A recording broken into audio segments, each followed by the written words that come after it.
Programme के पहले हिस्से जरा गल करांगे मोदी की घिनौनी साजिश की, एक फॉल्स फ्लैग ऑपरेशन की और पाकिस्तान की तरफ कोल भरपूर ते मुँह तोड़ जवाब दी जिन्हों पूरी दुनिया तारीख याद रखेगी। तारीख दौरान जदों भी मई 2025 के इस अंदोनाक ते लर्जा खेज दिनों का जिक्र करेंगे तो इंसानियत एक ऐसी साजिश उत्ते नोआ कुना होएगी जिसका मकसद सिर्फ एक मुल्क की सालमियत को नुकसान पहुँचाना नहीं बल्कि पूरे खिते को एटमी जंग की भट्टी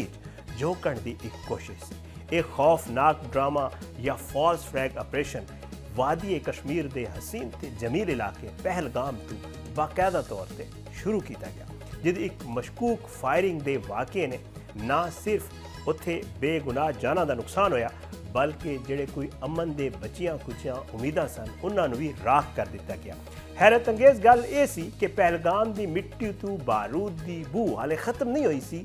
कि और ना ही उत्थे कोई फोरेंसिक टीमां पहुंचियां सन, ना ही कोई तफ्तीश हुई सी कि माजी दे जिस तरह पहले भी होंदा सी कि जी नवी दिल्ली दे नई दिल्ली दे जिहड़े ऐवान सन उन्हां तो इल्ज़ाम तराशी का एक सैलाब उमड़ आया। भारतीय वज़ीर आज़म नरेंद्र मोदी जिहड़ी उन्हां दी घटिया सोच है उन्होंने अपनी वो गिरदी हुई सियासी मकबूलियत ते इंतखाबात मुमकिन शिकस्त के साए तले दबे हुए इस वाक़े को एक सियासी ढाल के तौर पर इस्तेमाल करने का फैसला किया। मोदी ने जज्बाती इश्ताल अंगेजी दियां तमाम हदां अबूर करते हुए एक अवामी जलसे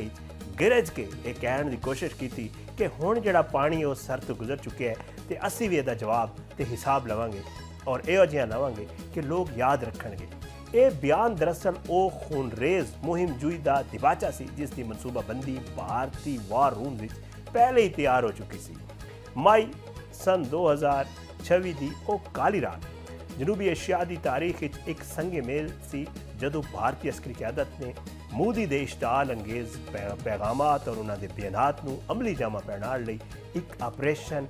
रेड स्काई शुरू किया। रात के पिछले पैर जदों सरहद के दोवां पासे लोग खामोशी नाल सो रहे सन ते भारतीय त्यारे जिहड़ा है वो अपने मखसूस बेसिस तो जिहड़ा है वो उत्थों उन्होंने उड़ान भरी और अंबाला एयरबेस तो राफेल त्यारे और उहदे अलावा पठानकोट ते जम्मू के फॉरवर्ड जिहड़े ऑपरेशनल बेसिस ने उन्हां तो सुखोई 30 ते मिराज त्यारियां ने जिहड़ा है वो पाकिस्तान वाल पेशकदमी की। दुश्मन का मनसूबा इंतहाई खतरनाक ते बुज़दिलाना सी। वो पहलगाम हमले का नाम निहाद बदला लैण वास्ते पाकिस्तान के दिफाई तनसीबात ते सिविलियन आबादी उत्ते शब खून मारना चाहता सी। भारतीय कमांडर्स का ख्याल सी कि उन्होंने जिहड़े त्यारे ने वो पाकिस्तान के रडार सिस्टम को चकमा दे के अंदरूनी इलाके तक पहुँच जाएंगे, पर वो ये भूल गए सन कि पाकिस्तान दियां फिजाई सरहदां के मुहाफिजां दियां जिहड़ियां अखियां ने वो कदे भी नहीं झपकदियां। वो एक ऐसी सर्जिकल स्ट्राइक का ख्वाब वेख रहे सन जिसका मकसद पाकिस्तान के दिफाई वकार को खाक किच खुदा न खास्ता मिलाना सी, पर कुदरत नूं ते कुछ और ही मंजूर सी। भारतीय फिजाइया के इस हमले के अहदाफ इंतहाई असास सन। दुश्मन ने अपने दूजे पासे जिहड़ा है वो मिज़ाइल के भी हमले किए, लेज़र गाइडेड मिज़ाइल जिहड़े वो इस्तेमाल किए गए और तुहानूं याद होएगा कि सियालकोट छावनी के बैरूनी दिफाई हिसार शक्करगढ़ के तस्वीराती मकामात ते मुजफ्फराबाद के नज़दीक जिहड़ा है वो पाकिस्तान जिहड़ा है वो पाकिस्तान के मुख्तलिफ मकामात नूं निशाना बनाने के नाकाम कोशिशां की गई। भारतीय पायलट्स को खसीस हुई अहकाम दिए गए सन कि वो लाहौर के हडियारा सैक्टर मौजूद लॉन्ग रेंज रडार्स के वर्किंग बाउंड्री के सप्लाई जिहड़े लाइन्स ने उन्होंने मफलूज करें। जदों सरहद इस पासे जिहड़ा है वो बारूद दियां चिंगारियां सुलगण के करीब सन ते उस वक्त जिहड़ा है वो भारतीय मीडिया के स्टूडियोज़ विच भी झूठ ते प्रोपेगंडे की एक ऐसी मुतवाजी जंग जारी सी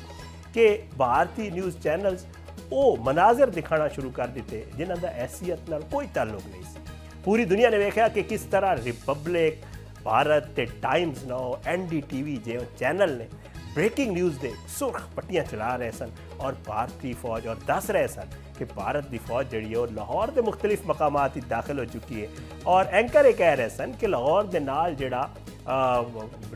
एक समंदरी इलाका है उत्थे जिहड़ा है वो फौजा दाखिल हो गई है। और तुहानूं पता है कि एंकर्स जिहड़े उन्होंने बैठे सन वो पागलपन गले फाड़ फाड़ के जनून जोश और जनून चीख रहे सन कि सियालकोट के नवाही देहात उत्ते भारतीय फौज ने कब्जा कर लिया तो पाकिस्तानी फौज जिहड़ा है खुदा न खास्ता पसपाई अख्तियार कर चुकी है। नक्शियां ते फर्जी लकीरां खींच के झूठी फतवात दा उत्थे जश्न मनाया जा रहा है। ਜਦੋਂ ਕਿ ਹਕੀਕਤ ਵਿੱਚ ਦੁਸ਼ਮਣ ਦਾ ਇੱਕ ਵੀ ਤਿਆਰਾ ਜਿਹੜਾ ਹੈ ਉਹ ਪਾਕਿਸਤਾਨੀ ਫਜ਼ਾਈ ਹਦੂਦ ਵਿੱਚ ਦਾਖਲ ਹੋਣ ਦੀ ਹਿੰਮਤ ਵੀ ਨਹੀਂ ਰੱਖਦਾ ਸੀ। ਪਰ ਸੱਚਾਈ ਦੀ ਚਮਕ ਨੂੰ ਪ੍ਰਾਪੇਗੰਡੇ ਦੀ ਗਰ ਤੋਂ ਜ਼ਿਆਦਾ ਦੇਰ ਤੱਕ ਨਹੀਂ ਛੁਪਾਇਆ ਜਾ ਸਕਦਾ। ਜਦੋਂ ਭਾਰਤੀ ਤਿਆਰਾ ਲਾਈਨ ਆਫ ਕੰਟਰੋਲ ਅਬੂਰ ਕਰਨ ਦੀ ਬੁਜ਼ਦਿਲਾਨਾ ਕੋਸ਼ਿਸ਼ ਕੀਤੀ, ਪਾਕਿਸਤਾਨ 에ਅਰਫੋਰਸ ਦੇ ਸ਼ਾਹੀਨਾਂ ਨੇ ਆਪਰੇਸ਼ਨ ਸਵਿਫਟ ਰਿਟਾਰਡ ਦੀ ਯਾਦ ਤਾਜ਼ਾ ਕਰ ਦਿੱਤੀ। ਪਾਕਿਸਤਾਨ ਦੇ JF-17 ਥੰਡਰ ਬਲਾਕ 3 ਤੇ F-6 ਤਿਆਰਿਆਂ ਨੇ ਫਿਜ਼ਾਵਾਂ ਵਿੱਚ ਉਹ ਦੀਵਾਰ ਖੜੀ ਕੀਤੀ ਕਿ ਦੁਸ਼ਮਣ ਦੇ ਜਦੀਦ ਤਰੀਨ ਤਿਆਰੇ ਵੀ ਰਸਤਾ ਲੱਭਣ ਤੇ ਮਜਬੂਰ ਹੋ ਗਏ। ਪਾਕਿਸਤਾਨ ਦੇ ਰਡਾਰਸ ਨੇ ਨਾ ਸਿਰਫ ਦੁਸ਼ਮਣ ਨੂੰ बर वक्त ट्रेस ਕੀਤਾ,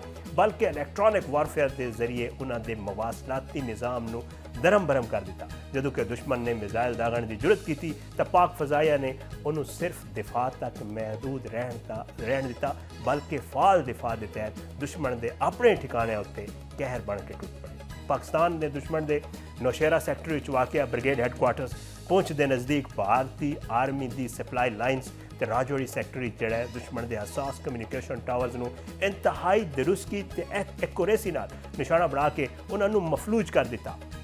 ਪਾਕ ਫੌਜ ਦੇ ਤਰਜਮਾਨ ਨੇ ਦੁਨੀਆ ਨੂੰ ਦੱਸਿਆ ਕਿ ਅਸੀਂ ਨਾ ਸਿਰਫ ਆਪਣੇ ਸਰਹੱਦਾਂ ਦਾ ਦਿਫਾ ਕਰ ਸਕਦੇ ਹਾਂ, ਬਲਕਿ ਦੁਸ਼ਮਣ ਨੂੰ ਉਹ ਸਰਪ੍ਰਾਈਜ਼ ਦੇ ਸਕਦੇ ਹਾਂ ਜੋ ਉਹਨਾਂ ਨੂੰ ਦਾਇਆਂ ਤੱਕ ਮਹਿਸੂਸ ਹੋਏਗਾ। ਅੱਜ ਦਾ ਜਿਹੜਾ ਸਾਡਾ ਖਸੂਸੀ ਪ੍ਰੋਗਰਾਮ ਦਾ ਪਹਿਲਾ ਹਿੱਸਾ ਹੈ, ਉਹ ਅਸੀਂ ਉਸ ਸਾਜ਼ਿਸ਼ ਤੇ ਉਹ ਤਾਰੀਖ ਸ਼ਿਕਸਤ ਤੇ ਹਕਾਇਕ ਤੇ ਅਸੀਂ ਜਿਹੜਾ ਗੱਲਬਾਤ ਕਰਾਂਗੇ ਜਿਹੜੀ ਭਾਰਤ ਨੂੰ ਵੇਖਣ ਨੂੰ ਮਿਲੀ। ਅਸੀਂ ਪ੍ਰੋਗਰਾਮ ਵਿੱਚ ਉਹ ਸਾਰੇ ਚੀਜ਼ਾਂ ਵੀ ਡਿਸਕਸ ਕਰਾਂਗੇ ਜਿਹੜਾ ਸਾਬਿਤ ਕਰਨਗੇ ਕਿ ਕਿਸ ਤਰ੍ਹਾਂ ਪਹਿਲਗਾਮ ਦੇ ਵਾਕਿਏ ਨੂੰ ਇੱਕ ਸਿਆਸੀ ਡਰਾਮੇ ਦੇ ਤੌਰ ਤੇ ਇਸਤੇਮਾਲ ਕੀਤਾ ਗਿਆ ਤੇ 6 ਮਈ ਦੀ ਜਿਹੜੀ ਬੁਜ਼ਦਿਲਾਨਾ ਕਾਰਵਾਈ ਸੀ ਭਾਰਤ ਦੀ ਤਰਫ ਕੋਲ ਉਹਨੂੰ ਜਵਾਜ਼ ਫਰਾਹਮ ਕਰਨ ਦੀ ਕੋਸ਼ਿਸ਼ ਕੀਤੀ ਗਈ। ਅਸੀਂ ਭਾਰਤੀ ਮੀਡੀਆ ਦੇ ਉਹਨਾਂ ਮੋਹਰਾਂ ਨੂੰ ਵੀ ਬੇਨਕਾਬ ਕਰਾਂਗੇ ਜਿਨ੍ਹਾਂ ਨੇ ਝੂਠ ਦੀ ਬੁਨਿਆਦ ਤੇ ਜੰਗ ਦਾ ਮਾਹੌਲ ਬਣਾਇਆ ਤੇ ਪਾਕਿਸਤਾਨ ਦੇ ਉਹਨਾਂ ਬਹਾਦਰ ਨੌਜਵਾਨਾਂ ਨੂੰ ਵੀ ਖਰਾਜ ਤਹਿਸੀਨ ਪੇਸ਼ ਕਰਾਂਗੇ ਜਿਨ੍ਹਾਂ ਨੇ ਆਪਣੀ ਮਹਾਰਤ ਤੇ ਸ਼ੁਜਾਅਤ ਨਾਲ ਇੱਕ ਵਾਰੀ ਫਿਰ ਸਾਬਿਤ ਕਰ ਦਿੱਤਾ ਕਿ ਇਹ ਮੁਲਕ ਨਾਕਾਬਿਲ ਤਸਖੀਰ ਹੈ। ਔਰ ਅਸੀਂ ਵੇਖਾਂਗੇ ਕਿ ਕਿਸ ਤਰ੍ਹਾਂ ਮੋਦੀ ਦਾ ਜਿਹੜਾ ਇੱਕ ਸ਼ਾਈਨਿੰਗ ਇੰਡੀਆ ਦਾ ਇੱਕ ਨਾਰਾ ਸੀ ਉਹਦੀ ਹਕੀਕਤ ਜਿਹੜਾ ਹੈ ਉਹ ਕਿਸ ਤਰ੍ਹਾਂ ਜ਼ਮੀਨ ਬੋਸ ਹੋਈ ਤੇ ਪਾਕਿਸਤਾਨ ਦੇ ਸ਼ਾਹੀਨਾਂ ਨੇ ਸਾਹਮਣੇ ਕਿਸ ਤਰ੍ਹਾਂ ਉਹ ਠੇਰ ਹੋਏ।